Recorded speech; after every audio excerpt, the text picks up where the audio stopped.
I want to just start off with some general slides and talk about solar. We haven't had a huge penetration of solar, but it's not really about generation. So here are some of the latest numbers for silicon PV. And you can see the cost of silicon PV, this is now just the module, is below $1 in the US. It's even cheaper in other parts of the world. And then, so it's not due to generation, it's actually due to storage that's limiting renewables. And here's a second driver. So this now is the fully loaded cost of PV, which has also installation in it, and it also has O&M in it. And so that's been dropping at around 7% per year. And you can see from 1998 to now, this price is going down. This is China entering the market with silicon.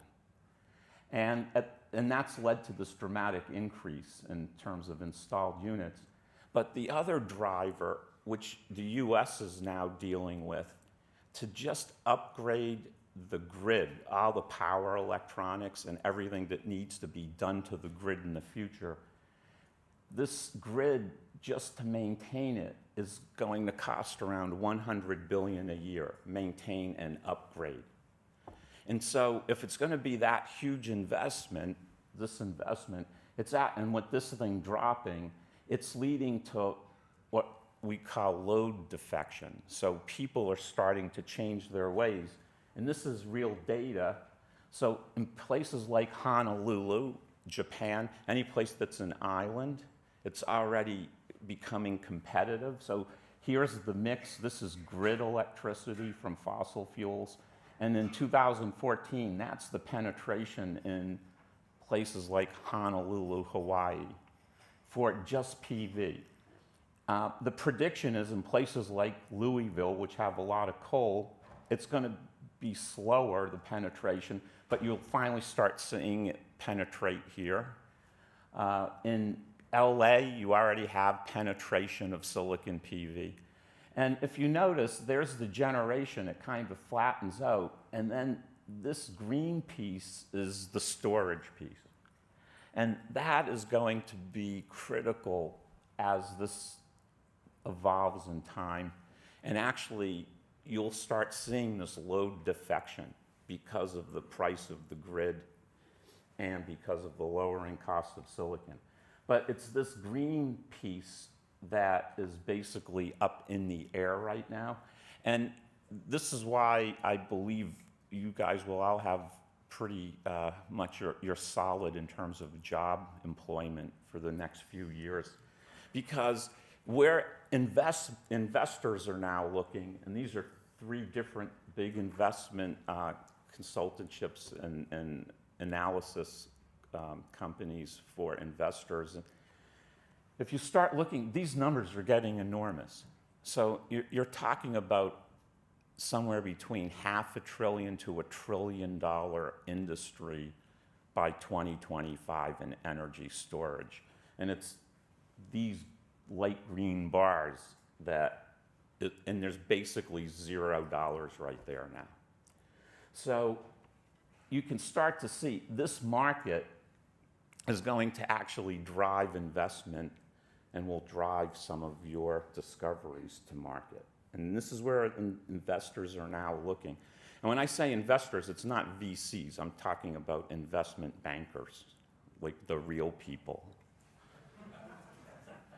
And we can talk about maybe in the discussion why basically VCs don't work in this market. And the reason is in IT, that's a low capital expenditure market. So you can have a kid in his dorm room or her dorm room invent something and it can make money. So that's low CapEx. The other model for VCs is biopharma, and you have to realize what you're doing there is selling hope. And you guys pay for hope, right? I have the magic pill to cure your disease. You'll pay for it. Unfortunately, energy doesn't have hope, and it's high CapEx. So that's why the VCs can't operate in this field. And you're going to need big partners and investment bankers. And there's even a bigger shift than what I'm talking about. This is the second largest energy supplier at the consumer end.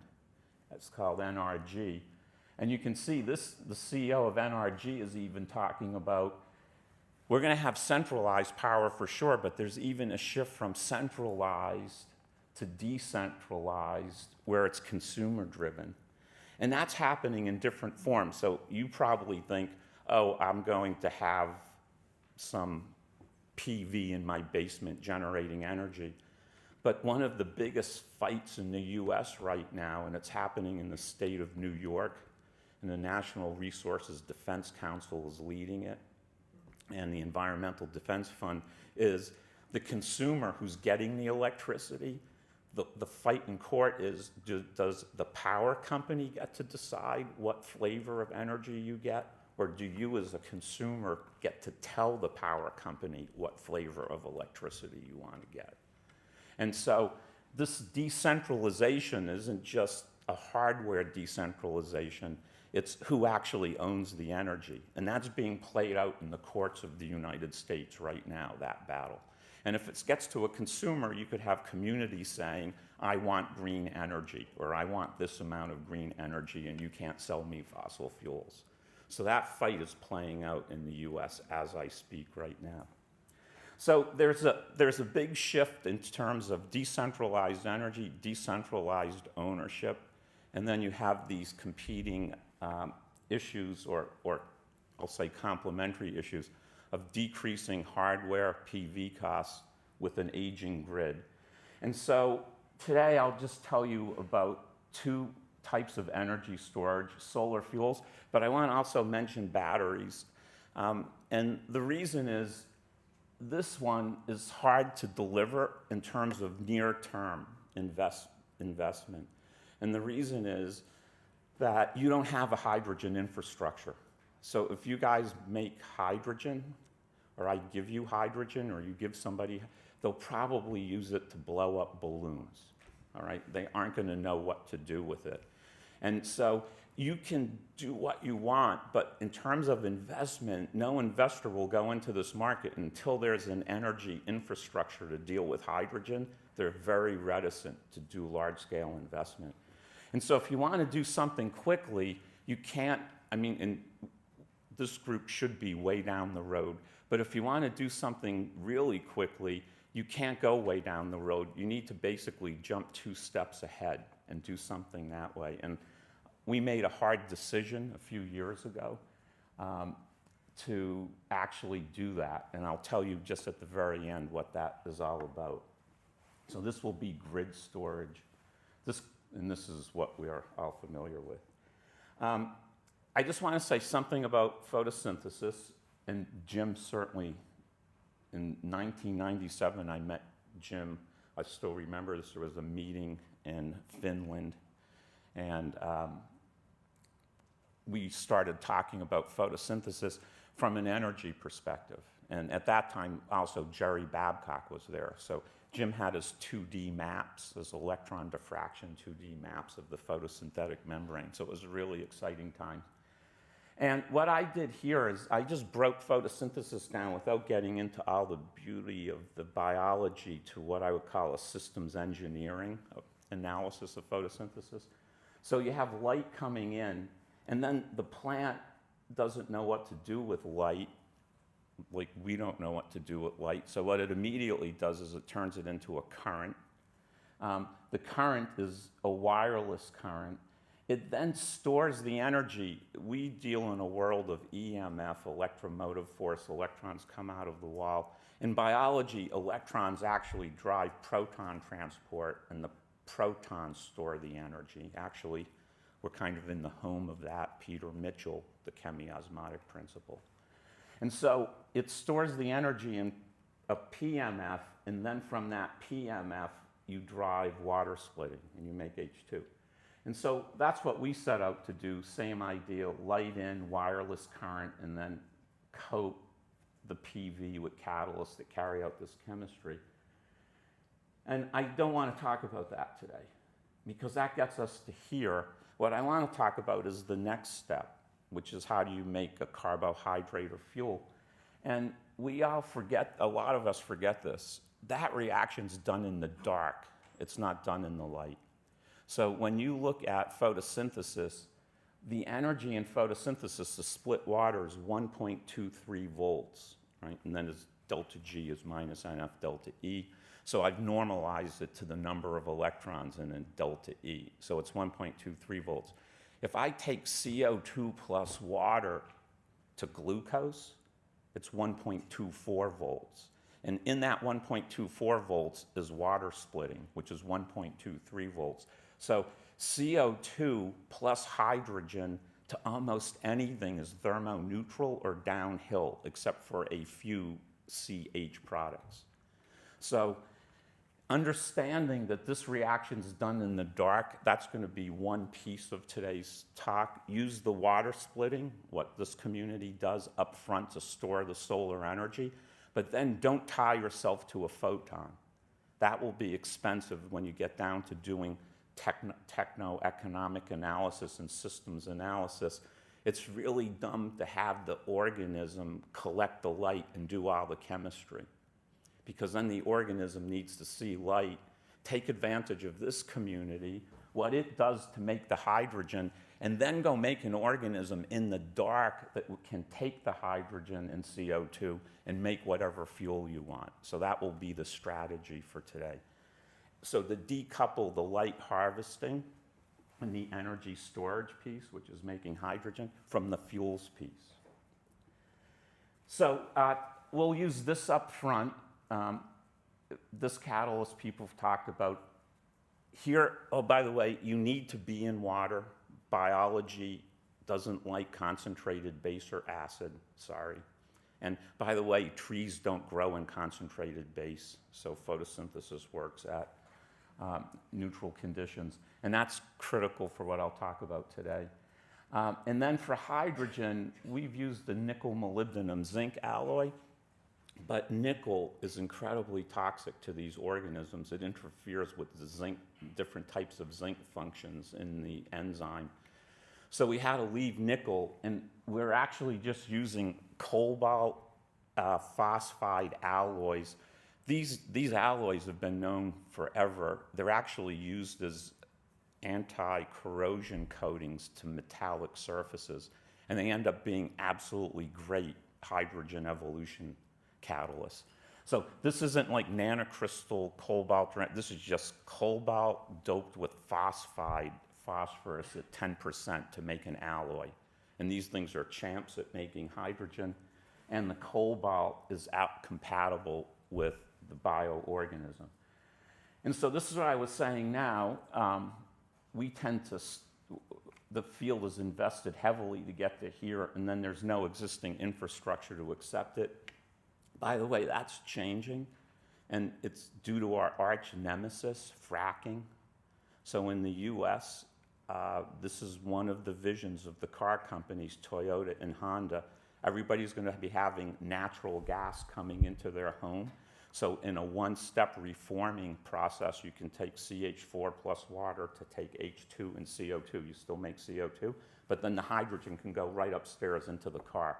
So a lot of the car companies are actually working on home reforming stations that you would have sort of in your basement next to your furnace to take the hydrogen and pump it right into the car. So in a funny way, you know, these are tipping point issues. Fracking is going to go a long distance to start putting a hydrogen infrastructure, at least into the US. And then that's going to be what CO2 is the byproduct, and then you guys are set because you're going to be CO2 neutral, more or less. So, but that's not here yet. So the question is, can you go to liquid fuels? And today I want to talk about using synthetic biology to do that. So why use biology? And I've highlighted 3 places that it's really useful. This is something Matt talked about yesterday. As chemists and scientists, we're really bad at making CC bonds. We really are. We're good at blowing things up. So we're good at taking CO2 and blowing it up to CO, but we're not good at stringing a bunch of CO2s together in long chains of carbon. But that's what biology does naturally. So we're going to take advantage of biology for making carbon-carbon bonds. The other piece of this, and I've invested, and my group has invested a lot of their lives in understanding the timing of electrons and protons. That's what lowers the activation barrier for water splitting. And to do 4 electrons and 4 protons is extremely hard, at least for us, at a chemistry stage for water splitting. When you start talking about some of these reactions, you're talking about 24, up to 24 electron-proton coupled reactions, 24. And again, that's what biology, like I said to start off, Peter Mitchell, the chemiosmotic principle, that's naturally done in biology, this coupling of protons and electrons. And then, because of genomics, we know a lot now about genes and what they do in terms of function. So you can start dialing in function by just knowing genomics. And the bottom line of synthetic biology, sort of the 101 definition, you can think about it as an electrical engineer. We have so much knowledge of genes now and gene function, I can take this gene, that gene, A, B, C, to get desired function, whatever that might be.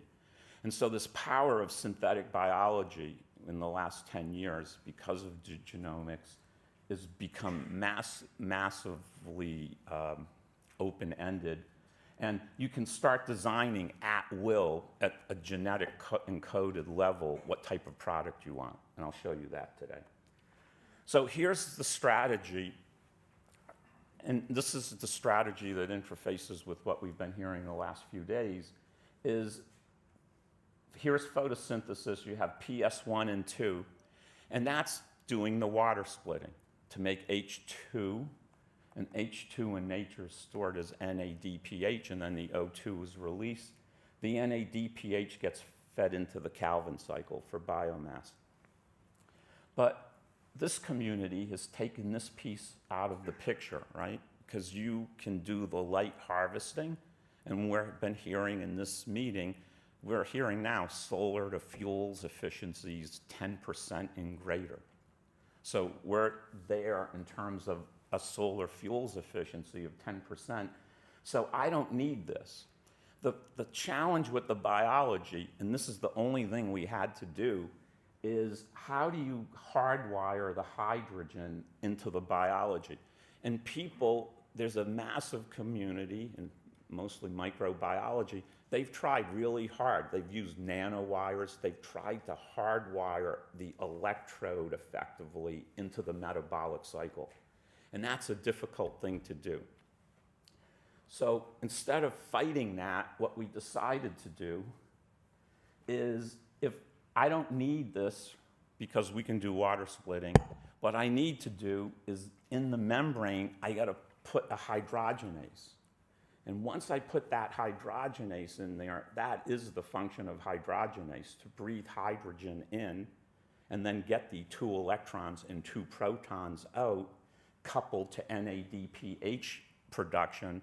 And once I have NADPH, I can run right into these biological cycles to then make what I want. And initially, I could just run in and make biomass. So the key was to genetically encode an organism that would express the hydrogenase in the membrane. And now the organism, somebody mentioned this morning, like when you talk about biological organisms, you have to do the full energy balance. These bugs now, their nutrient is hydrogen gas. You don't give it any sugar, you don't give it any nutrient. All you give it is hydrogen gas. You have to give it 2 inorganics. You have to give it nitrate, it needs nitrogen, and you have to give it phosphate, it needs phosphorus. But remember, the co-PI catalyst runs in a phosphate buffer. So that's nice, and we're in water. So this bug, if you make it, or this bacterium, if you make it properly, will live off of hydrogen. You don't have to give it any other nutrients. That's its food. Okay, and that's good because that's what we make. And so now you could take anybody's system up front that's making hydrogen renewably from water, and you have a way now to put the hydrogen and use it, like I told you, in photosynthesis. All the energy storage is in water splitting and hydrogen production. So now I have my energy in hydrogen, and I can drive the organism at a thermoneutral reaction to make a liquid fuel or a biomass. So the organism we've been using, bacteria, is Ralstonia. People played around with Ralstonia. They played around with lots of organisms. When we got into the field, and by the way, we got into this field 2 years ago. When I moved to Harvard, I left MIT. MIT had great engineers and physical scientists. I got to Harvard, couldn't find any engineers and a few physical scientists, but boy, were there a lot of biologists. So George Church, one of the pioneers in synthetic biology, was nice enough with Pam Silver to start teaching my group the right synthetic biology we needed to do this. And what we noticed as soon as we got into this field, everybody who plays around with these organisms and they use an electrochemical driver, so this is the bioelectrochemical field, and this is a general rule. All the organisms, especially when coupled to water splitting, would live only if you gave them 6 volts, which is weird, right? Usually high voltage, at the higher voltage you would think would kill them. But the only way the organisms lived is if you were applying, say you made a bioelectrochemical cell, you had to deliver 6 volts or higher to keep the organism alive. And so that seemed strange to us. And they knew the toxicity, and they didn't understand how the voltage was related to toxicity, but biochemically you could see that it was reactive oxygen species killing the organisms. So when we started out, from thinking as a chemist now, not a biologist, is why do you need such high cell voltages? Because say we're going to do water splitting now, that reaction thermodynamically is 1.23 volts. If I'm going to use a cell potential of 6 volts, then just coming into the door, I can't do better than a 20.5% efficiency, because I'm going to have a 6 volt over potential effectively to keep my organism alive. So we wanted to understand why this was happening. And then the biologists made the, I think, logical connection. If you're in a bioelectrochemical cell where you're using 1/2 to make O2, that's where the reactive oxygen species would be, over at the anode. And we immediately found that wasn't true. And we just did the simple EChem experiment. We used a 3-cell This is amazing when you go into a field. A lot of biologists now think this is revolutionary, and all we did is put bacteria here, here, and here. And then look at what we found. In the anodic chamber, where you're generating the O2, look at the bacteria. They're just growing and they're happily living. So this is now the engineered bacteria, the hydrogenases in the bug, everything. And I'll talk about how we do genetic modifications down line. But this thing is living in the O2 compartment, but it's dying where you're making the hydrogen, and that's what they're supposed to be living off of. They're supposed to be eating the hydrogen, and that's where they were dying. So why is that the case? We were able to immediately show it is ROSs, because if we introduced a catalase in the cathodic chamber, we could recover the cell death, and all of a sudden the organisms were alive again. We even did something more complicated. We actually genetically encoded a catalase into the organism to take care of this problem. That was more cumbersome, and so we said, could we figure out why on this side are we making ROSs, which is killing the bacteria? And then we had an extra issue, just like other people had seen, even though we could split water, say, at 1.67 volts in a pure cell, in the medium, this sort of inorganic soup that the bacteria grow in, we were finding that we had overpotentials, and even our initial work, we had to be over 2.3 volts of voltage for the bacteria to live. We should be splitting water around 1.67 or 8, so why do I even, in our system, we're not 6 volts, we've come way down from 6 volts, we're at 2.4 volts, but we still have to be at 2.4, and then over that voltage, the bacteria live, the engineered bacteria. Under that voltage, they die again. So why is that? And the bottom line is the voltage, this voltage, and it's all about that voltage for the efficiency, because it's, like I said, it's 1.23 over E cell. So you want that voltage as low as possible. Our initial experiments at 2.5, then we got to 2.1. At the very end of this, I'll show you we're at 1.8. But that's the potential where we were doing water splitting. And so what was happening, and this is a really nice mixture of where chemistry meets biology. When you can't split water, the electrons were going into making O2. So the electrons, I'm doing water splitting, but on the cathodic side, it turns out it's easier to reduce O2 to superoxide than it is to make hydrogen and neutral water. So what was happening is the current was getting diverted from hydrogen production in the cathode side, and we were actually making ROSs that were killing it. Once we overdrove the potential and we were at a big enough potential, then we could make the hydrogen and they were happily living. So that was the reason the biochemists were having problems. And they were using such lousy bioelectric chemical cells, they needed a 6-volt overpotential to stop so they wouldn't make ROSs and have all the current going into the processes they wanted. The next thing we did is once you're in this Calvin cycle, you're at acetyl-CoA. You come out of the Calvin cycle at acetyl-CoA and you go into biomass. So what we did is we put in 2 genes to knock out 2 other processes in the organism. And then we put 4 genes in there. So there's this gene, that gene, that gene, that gene. And what are those genes do? You just open your organic chemistry textbook and figure out what organic chemistry reaction you want to do. So there's acetyl-CoA. So there's an enzyme, ketodiolases, that do that coupling. Then we needed to get this off. There's a transferase. We put that gene in.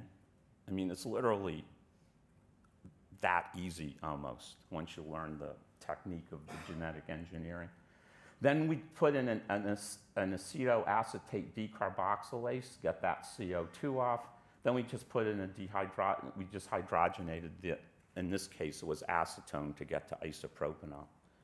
And so with that process, using an upfront system of around 10.5%, that was the cell we were using from the artificial leaf, we were making electricity to isopropanol of 4.4%. So that was everything from the artificial leaf beyond. We're at 4.4%. So whatever system we're driving it with, right? So in this case, I guess I did the calculation for 15%. That means you're getting a solar to isopropanol efficiency. No, I used 18% of 0.8%. So that's getting to these are getting to biomass yields, right? Like the best biomass that grows is 1%. And this isn't biomass. This is a fusel alcohol, all right? We're making a fuel.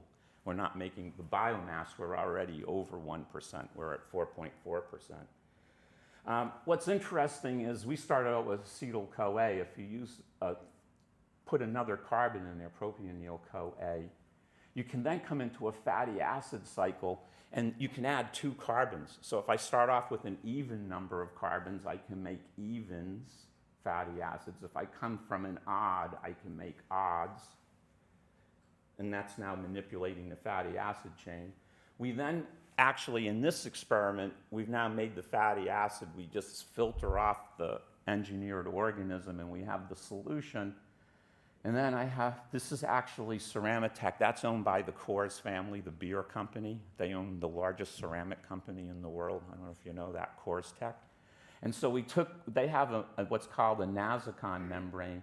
And you can just take the fatty acid, take the CO2 off, so you get that CO2. This is basically what's called the Colby coupling. And you can make tetradecane specifically. When you take the CO2 off, we can actually take the CO2 and you get 1 mole of hydrogen, but that's what these things are eating. You can actually feed it back in there, so you take the full CO2 hydrogen content. You don't waste anything. And you can make liquid fuels this way. And the other system, by the way, we put a transporter, it was actually excreting the isopropanol out of the organism. In this system, we're making the fatty acids, which we're then separating the bacteria from. More recently, we haven't published this yet, we've been able to get the driving voltage down to 1.8 volts. It was by using this cobalt phosphorus alloy at 10%. It's beautiful at hydrogen production and very compatible with the growth medium of the organism. And then we've just dispersed the co-PI on a mesh. That's allowed us to get the overpotential to make the hydrogen down to 1.8 volts. That means I'm not making any ROSs from 1.8 beyond. 1.23 divided by 1.8. That's giving us, we're now making biomass at 8.7%. And so why is that interesting? Jim was on a famous paper with around 20 co-authors, I was one of them, in Science, where we talked about the limiting efficiency of biology. And most of the biomass limiting efficiency, it's due to two things. The Z scheme, which people have talked about, same two colored photons, that gets you to 28% sealing in photosynthesis because of the Z scheme, O2 to NADPH. And then you get to 10.5% due to the integration of the solar spectrum with respect to the light absorption of the organism. That's all gone here because we're using a electrochemical cell up front to do the water splitting. So whatever, if we're making solar to SF, solar to hydrogen at 10.5%, that's my sealing coming in. And then we're just looking at the bio pathway, which is running at around 80%. So that's the beauty. If you have a 20% system, you just can double this efficiency. So you're already way above biomass efficiencies. The other nice thing we like is, unlike the algae, so the best algae are 7, I'm almost done. The best algae are 7, this thing's already over the best algae, and the algae here don't have to absorb the light.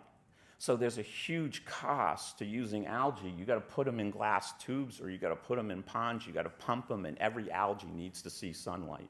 Here you don't need to do that.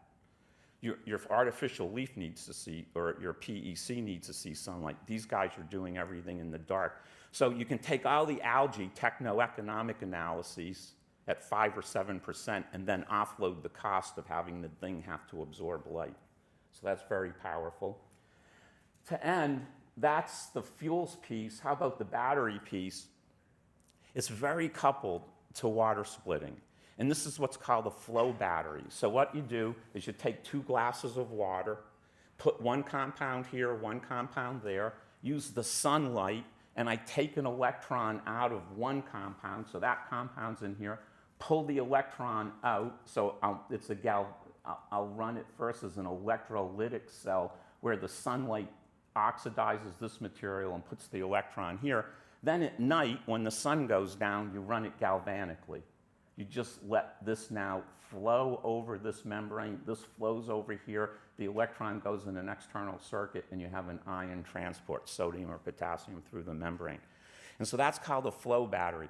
The power of flow batteries for grid operators is if you want more energy, energy is decoupled from power. So in this thing, if you want more energy, you get a bigger battery. If you want more power, you get a bigger battery.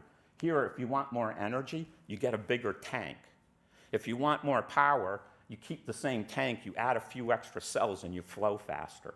So in a flow battery, you decouple power density from energy density. Now, why am I saying it's so related to solar fuels? You do everything opposite in this flow battery. I don't want to make hydrogen, and I don't want to make oxygen. I want the electrons and holes to stay on compounds. So while I want to couple protons and electrons in solar fuel, I have to totally uncouple the electron from the proton in the battery. I want to be at a low overpotential for water splitting. Here you want a high overpotential. Or you can't do better than 1.23 volts. You're going to have a smaller voltage range. So we did that, and we used coordination compounds. By putting ligands around the metal, I can't make a hydride. That's how you make hydrogen at low overpotential. You make a hydride. This is what Harry taught me when I was a graduate student. Take a D6 a metal, octahedral metal complex, make it substitutionally inert. The only way this thing can make hydrogen is by an outer sphere electron transfer, H plus to H dot. That's 2.3 volts uphill. So that gave us a large voltage window, 1.65 volts. We have 4- anion, 4- anion. Here you need a membrane. So by the way, I don't think you need membranes for PEC cells. You need separators. Separators are inexpensive. Membranes are expensive. But we can go with a very cheap membrane. This has been another problem in flow batteries. You get crossover. But we designed the chemistry from the ground up for the flow battery. So it's a titanium 3-4 couple. So you charge it up by reducing titanium-3. You take an electron out of the iron complex. They're 4-4-, so we use a very inexpensive Japanese membrane that's sulfonated, and we get zero crossover due to the electrostatic charge of the 4- anions. And then I've been listening a lot about what people think is important for technology transfer. I'm going to show you in the last slide, this has been transitioned, and it's getting a major technology development effort right now. And guess what the overriding factor was in all of the discussions? Safety. So, I mean, that's why if you guys think you're going to cover hundreds of kilometers with concentrated acid and base, good luck. Because anybody building it doesn't want the liability of something going wrong. So in this flow battery, you're in water. These ligands, which I'm not telling you what they are, it's all tied up. I'm under a secrecy agreement, even though I have nothing to do with this anymore. Those ligands, we only gave us a rule. They had to be FDA-approved compounds. So we're using FDA-approved compounds that can be made at massive scale in water. So when this thing fails, all you need is a mop. And that safety issue with this large potential window and no crossover allowed us initially, we built a 10 kilowatt system. So we built a battery that could store, 2 tanks with the compound in it that could store 10 kilowatt hours worth of energy. But then we built a 62.5 kilowatt stack, and we needed a major partner. We can talk about this in the discussion. I didn't want an investor, so I didn't want 20 million for Series C. I estimated to go to market, this would cost around 212 million.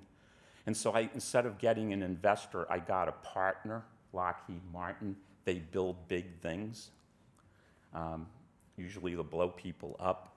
In this case, after they bought Sun Catalytics, they announced for the first time in 80 years, they started a new company called Lockheed Martin Advanced Energy Storage. It was announced on Wall Street in August. They did an asset purchase. I gave them everything because I just want this to go to market. And they are now building and scaling to a 1 megawatt system, ready to go to a 100 megawatt system. All right? So we needed that engineering power of the chemistry discovery. And that chemistry was all discovered 3 years ago. So people who tell you you can't get to market quickly, it's BS. You can't get to market if you're going to be greedy. So I had 3 million shares, which I gave for free to them because I wanted them to develop this. I didn't want to own a piece of it and have them give me a lousy 20 million to get me through the next 5 years. So they own it, they're building it, it's going great. They already have 2 orders from major grid operators, one in California right now. So this is going to go to market soon. And the beauty of this is for grid storage. So who's going to own this? It's going to be the power utility company. But I want to also mention at the 10 to 100 kilowatt, you can do microgrids. So for the developing world, and by the way, one of my original investors was Mr. Tata of India. So I made sure Mr. Tata gets free operating rights from Lockheed so he can practice because he owns Tata Power in India. So he'll get it all for free to operate. And the way we envision it in India is it's going to be microgrids. It's not going to be centralized grids. Centralized grids for the developing world. So the message is, whether you realize it or not, because of that front part of the talk, the time's already here for you guys. You're not fighting anymore. And there's a massive investment, and there's a massive amount of money to be made. So it's happening, but it's all about storage. When you talk to these people, they're not so worried about generation right now. They're really worried about storage. And then the quickest impact is in the developing world is do something for the grid. So the way the grid operators are now talking to me is if I buy the flow battery, the energy becomes a commodity, they own it, and they can sell it at night. So it's to their advantage then for you to have a PV on your roof. You don't need an incentive. They'll help you put a PV on the roof. And then the way they're going to get their money back is they're going to put it into the cost of selling you energy back from their flow battery at night. So you're letting market actually drive it. You don't need any incentives once a power company can store energy because the energy becomes a commodity for them. But in the developing world, I think it's all about decentralized storage. If it's going to be $100 billion to maintain our grid, you can imagine how much it's going to be to build a new grid. You're talking about trillions and trillions of dollars. So the developed world is going to want to do things that we're doing, you guys are doing, and things like microgrids. And then for the middle part of the talk, I just wanted to bring to your attention this whole area of synthetic biology and how powerful it's become. And it's really set up to do what we don't do well, which is make CC bonds. So with that, thanks for your attention.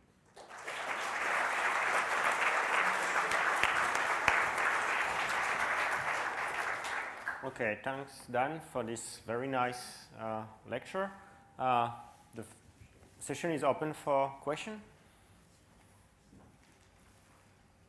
Dan, Yeah. the synthetic biology part, have you analyzed that versus just making enzyme electrodes? Yeah. To drive them directly with PV? Yeah. And so just use simple enzyme electrodes, which we can make right now. Yeah, except it's very hard to take an enzyme and then make these products very easily. This is what I was saying. It's very hard to couple the electrons into the enzyme at high efficiency. We're coupling the electrons and protons into the enzyme here, we're using the enzymes inside the Ralstonia, but it's very hard to get even in the you can put enzymes on electrodes. They don't work that well compared to these things breathing hydrogen and hardwiring right into an NADPH ATP cycle. So that's what I was trying to say, that people can do enzyme stuff, but it's not high efficient. I don't know of a high Glucose sensors work perfectly well with mediators. Yeah, I mean, I think you can make enzyme electrodes work very, very well. Well, you could try it. I mean, enzymes, again, you're blowing up glucose, but if you want to, you can try it. We found this is a much easier approach.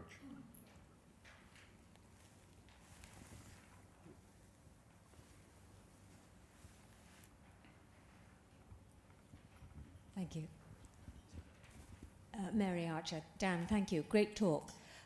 I wonder, have you evaluated the flow battery against the compressed air battery, which is tending to go in our national grid to replace the aging lead-acid backup storage? So this is where air is compressed and then as a store and then released through a scroll generator to generate electricity on demand. Yeah.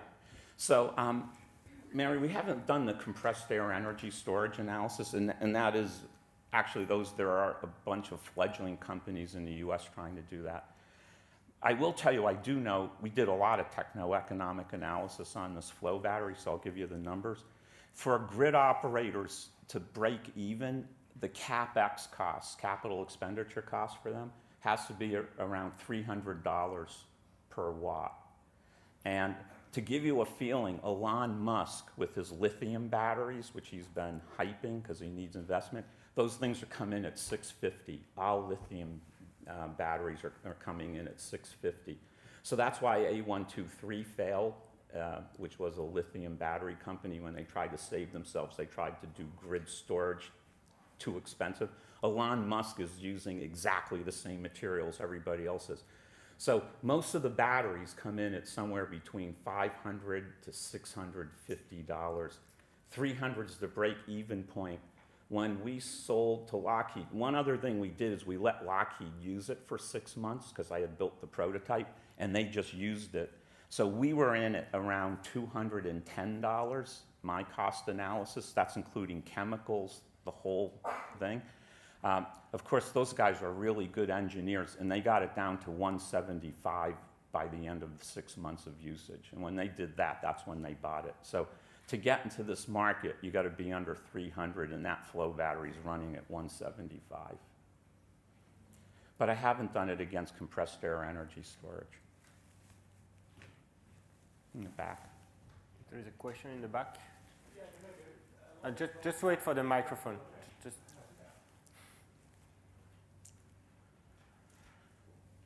A really interesting talk, Pete Edwards from Oxford.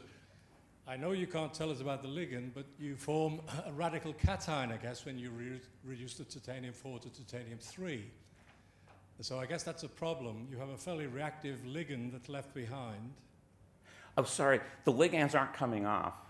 But, oh, I see. No, I meant you have to reduce the titanium-4 Yeah, to 3. to 3, and that comes from the ligand, the reducing agent? No, it's coming from an iron complex on the other side. Okay. But what you're saying is very important. Yeah. The titanium is critical because the titanium-4-3 couple is so lousy. Yeah. That's what gives us our big voltage window of 1.65 volts.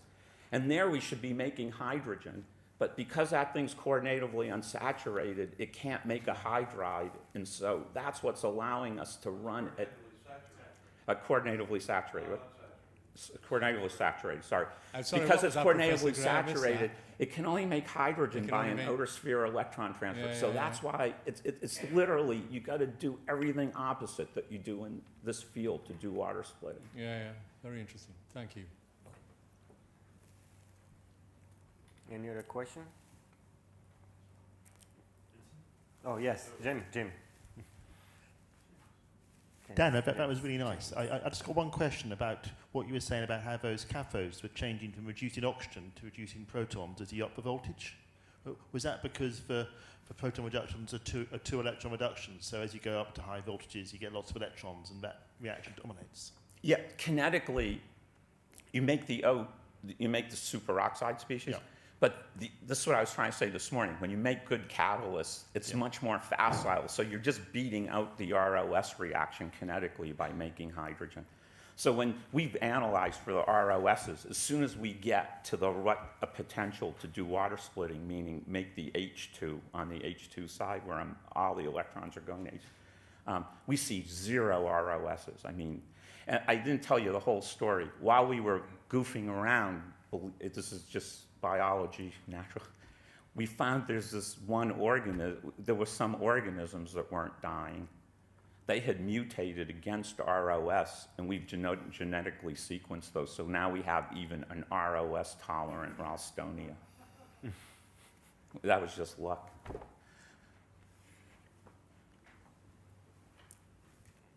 Okay, any other questions?